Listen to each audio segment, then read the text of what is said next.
Dans les locaux de la Maison des Jeunes de Diagankpevi, ce vendredi 29 novembre 2024, le conseil municipal de Porto-Novo et la secrétaire exécutive de la mairie ont accueilli la délégation conduite par la préfète de l'Ouémé, Dr Maria Potrosu, dans le cadre de sa tournée statutaire dont la commune de Porto-Novo constitue la dernière étape.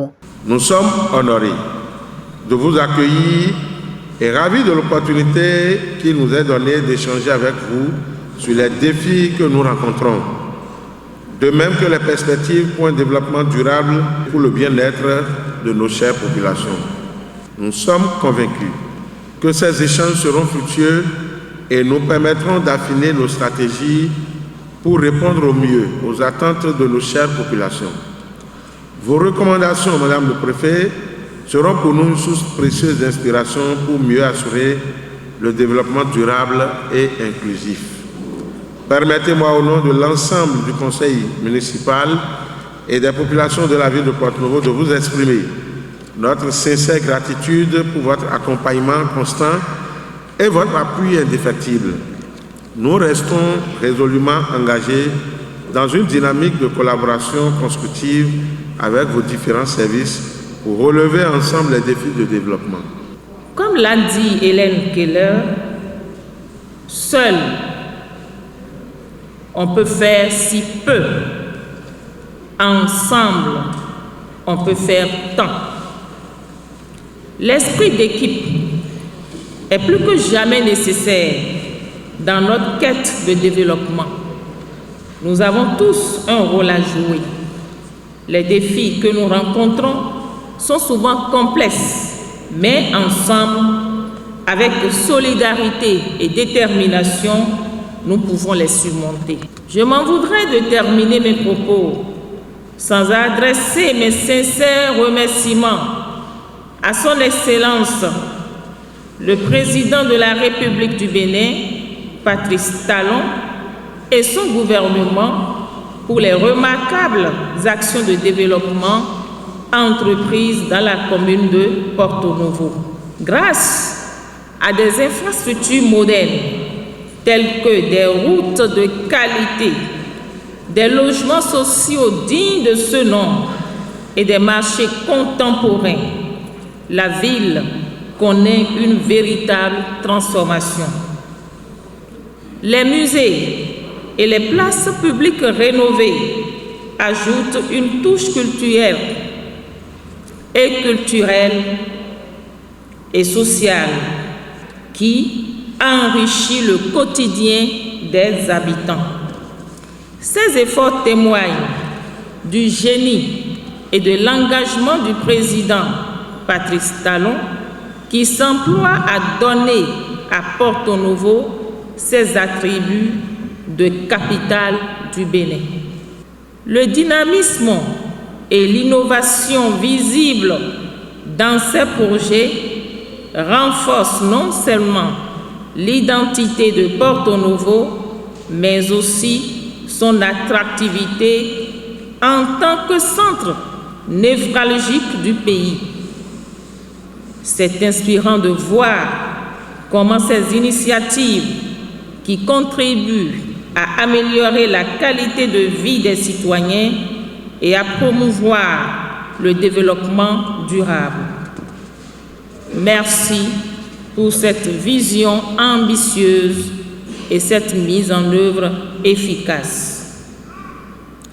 Le développement n'a pas de couleur, il est transversal à toutes et à tous, quelles que soient les tendances politiques et quel que soit le type de citoyens que nous sommes. Le point d'exécution des activités réalisées au cours de l'année 2024 ainsi que les difficultés rencontrées ont été présentées par la secrétaire exécutive.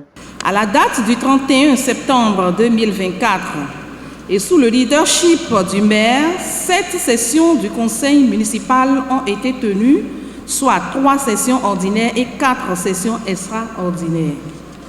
Le conseil de supervision se tient mensuellement et on note 19 réunions sur la période de référence. Quant aux réunions des commissions permanentes, que je salue au passage, nous avons enregistré 38 rapports de commission. La commune de Porto-Novo a mobilisé de 2022 à 2024 comme ressources propres les montants ci-après. 1 milliard 903 536 597 000 francs CFA, soit un taux de 69,58% en 2022. En 2023, la commune a mobilisé 2 milliards 49 982 334 francs CFA, soit un taux de 81,55%. Et comme on le constate, il y a une légère augmentation. Mais en 2024, sur la période de référence, du 1er janvier au 30 septembre 2024, la commune a mobilisé 930 23 298. À Porto-Novo, toutes les classes disposent désormais d'enseignants dans les établissements scolaires primaires et secondaires publics. Ceci est dû à la politique mise en œuvre par le gouvernement à travers le recrutement des AME. Le plan de développement communal de la ville de Porto-Novo est à sa 3e génération. Ce plan couvre la période de 2021 à 2026. La 4e génération du PDC sera élaborée en 2026. L'évaluation à mi-parcours de l'actuel plan est projetée pour l'année 2025. La commune de Porto-Novo dispose d'un schéma directeur d'aménagement urbain, en plus d'un plan de développement urbain durable. À l'instar du Grand Okoué, toutes les communes du Grand Okoué, la salubrité des places publiques est assurée par la Société de gestion des déchets et de la salubrité SGDS. La ville de Porto-Novo dispose aussi d'un plan de salubrité. Les activités qui y sont inscrites sont entre autres les journées mensuelles de salubrité. Ces journées sont organisées sous la responsabilité des chefs d'arrondissement. La ville de Porto-Novo a réalisé 11 projets sociocommunautaires sur les ressources propres de la ville au titre des années 2023 et 2024. Les domaines ci-après sont impactés par ces différents projets: éducation, voirie urbaine, assainissement, éclairage public, tourisme. Au regard de la complicité des marchés publics, l'exécution du plan annuel d'investissement au 30 septembre 2024 est évaluée à un taux de 50%.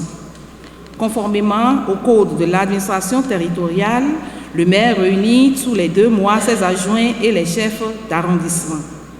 Toujours pour la bonne marche de l'administration communale, la mairie travaille en parfaite collaboration avec les chefs de structures déconcentrées de l'État. Au titre de l'année 2024, 3 réunions de cadres de concertation ont été tenues entre le maire et les chefs de services déconcentrés de l'État au niveau local. La commune éprouve quelques difficultés, surtout dans le cadre de la mobilisation des ressources, malgré notre détermination et l'accompagnement du conseil communal.